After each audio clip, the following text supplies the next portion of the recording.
All right, I got another one for you guys if you're willing to listen in. Vancy Boy, it's a new one that likes to come in and talk crap in the comments. I missed the other two. I don't know where Eric went, and then, I can't think of his name now. He disappeared a few months ago. Maybe he finally gave up. He was always on me, constantly responding. But like I told Vance, sometimes I just get a mood and I feel like making it known and pointing it out to how these influencers just flat out pumped and lied to us and lied to you. And I'm going to put it out there. But I want you to think about this. How is the AMC mob mentality crowd the same as the woke liberal crowd? Well, if you guys remember, I want you to think back. I want you to look back, remind yourselves back when someone would come out and say something. Remember how Lou got beat? Remember, everybody was coming in his comment sections, just calling him every name in the book, and he's paid by Citibank, or not Citi, Morgan Stanley? Was it Morgan Stanley? I'm trying to remember. But remember that? The mob mentality just would attack, dude. I remember back in the day, you could post a comment that questioned, literally just questioned Adam Aaron, or questioned the squeeze, or any of the wannabe data that was out there. If you questioned it, if you said anything against it, remotely anything, what would happen? Back then, you would get attacked. I'm talking like, it wouldn't be one or two people. It'd be like 15, 20 of the mobs.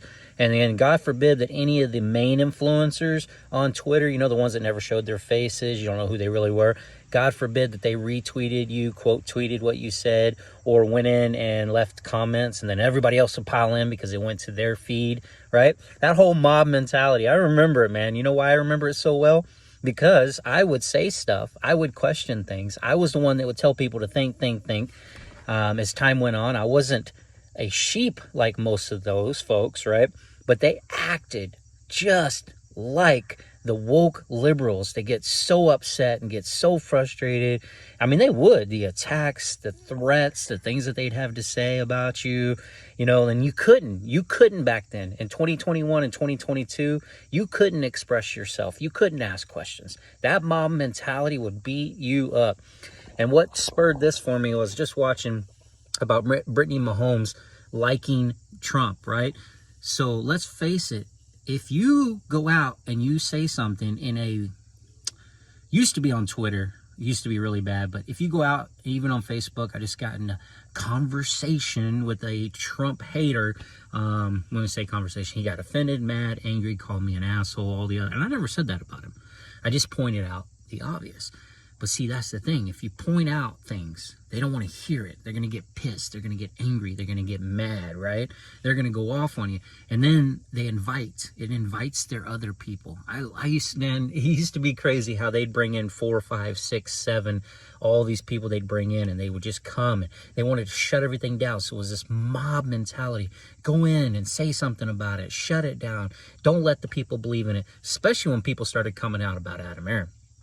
When that started on Twitter, especially on the space calls with Terrible and some of those people, when they really started to point out what Adam's doing to the movement, those guys were believers.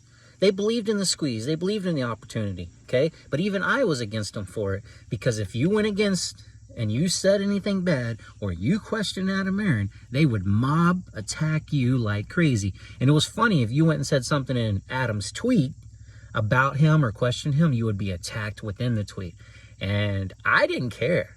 Just like Brittany Mahomes, I don't get F-U-C-K, like she said, what people I'll never meet, never see, actually want to say or care. And a lot of times we thought maybe it's just bots, Chinese ran bots, foreign ran bots, who knows, that are doing all these attacking. It no longer exists like it used to. My videos, I could go back and look at, it was a flip. It was like 80% I was attacked, and over time 50%, and then now it's like not even 20%.